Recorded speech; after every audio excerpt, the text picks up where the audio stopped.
Sa Game 1 ng West Finals, parang NBA Finals na yung datingan eh. Umabot ng double overtime pero nasungkit ng San Antonio yung Game 1. Hindi na dapat aabot ng overtime yun eh. Dahil area 51 versus 51 free throws yung naging game. Normal na player si SGA mula second round hanggang conference finals. Ang Spurs ang unang nakapagbigay ng unang talo din sa postseason sa Thunder gamit ang kanilang youngest starting unit sa history. Merong average na 22 years old and 346 days. Ang pinakamatanda doon si Devin Vassell. Si De'Aaron Fox hindi nakapaglaro sa Game 1 dahil may injury sa paa na nakuha niya nung Minnesota series. May nababasa pa ako sa mga comment na parang hindi na kailangan bumalik ni De'Aaron Fox kasi ando naman si Dylan Harper at Stephon Castle. Kaya naman nasabi ko kanina na hindi na dapat umabot yun ng double overtime dahil kay Castle. Triple-double siya, 17 points, 6 rebounds, 11 assists, 11 turnover. May total ang San Antonio na 21 turnover sa game na convert ng Thunder yon sa 23 points. At 15 points doon galing sa turnover ni Castle. Naka-record pa nga siya na unang player sa playoffs na merong 11 assists at 11 turnover.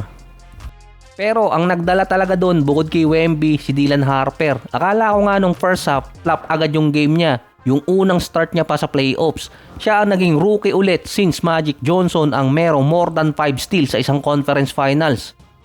Hindi nauubusan ng record talaga sa NBA. May total si Harper na 24 points, 11 rebounds, 6 assists, 1 turnover at 7 steals.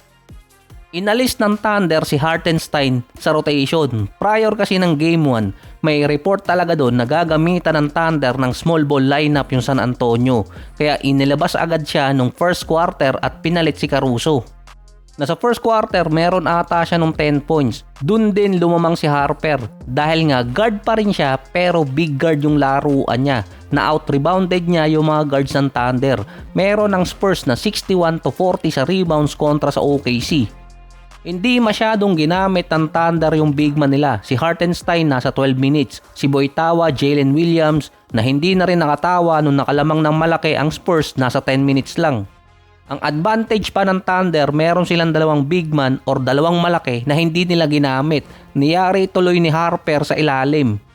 Base kasi sa scouting report, nung regular season, hirap ang Thunder makipagsabayan kung meron silang dalawang big man sa rotation dahil hindi sila makaabot sa bilis ng Spurs.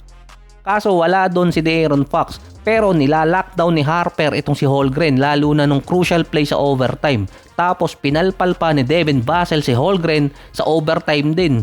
Sa mga crucial play ni lockdown ng mga guards ng San Antonio itong si Holmgren.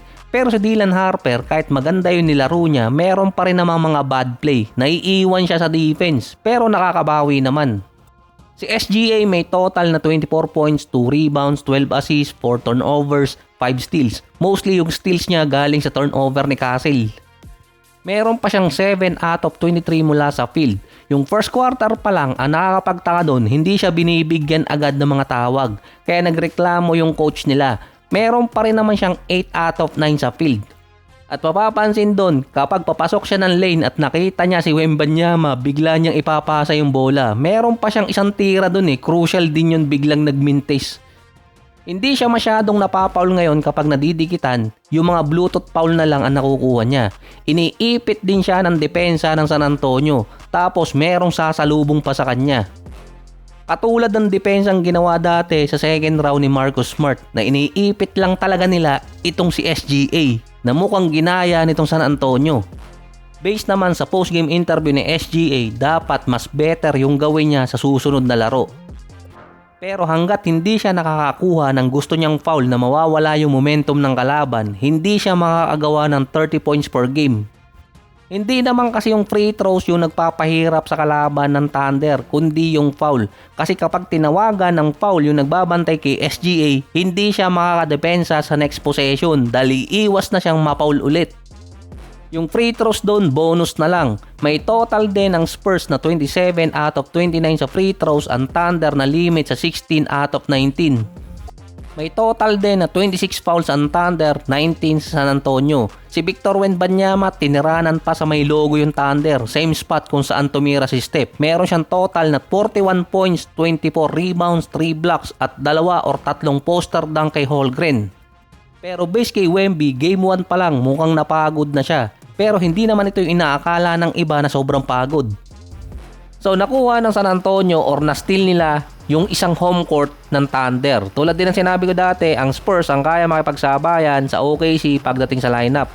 Lalo na sa scouting report, hindi magamit ng Thunder yung dalawa nilang big man. Pero makakapag-adjust pa sila next game. Dahil meron pa palang isang player ng Thunder na parang hindi naglaro, si Isaiah Joe. Isa rin yun sa wing defender nila. Hindi ko rin makita yung report kung bakit hindi naglaro sa Game 1 itong si Isaiah Joe. Yung Spurs naman, limitado lang din ang ginamit nila sa rotation sa Game 1. Mostly mga guards. Nag-cost din ng malaki sa San Antonio na wala si De'Aaron Fox. Kasi nga sabi ni Wemby, pagod agad siya, Game 1 pa lang. Pero iba rin kasi yung presence talaga ni Wembanyama kapag nasa harap siya ng offensive player ng Thunder. Dahil base kay Jalen Williams, kapag papasok siya ng lane at nakita niya itong si Wembanyama, parang 8-footer imbes na 7-3 or 7-4 lang. Ang difference pa doon, walang guard ng Thunder ang makakabantay kay Wemby 1-on-1. Pwera na lang kung i-double team or triple team. Pero merong guard ang makakabantay kay Holmgren, tulad na lang nitong si Basel at itong si Harper. Mas takot din tumira yung mga player ng Thunder kapag nasa harap nila si Wemby kumpara na nasa harap itong si Holmgren para sa mga Spurs player.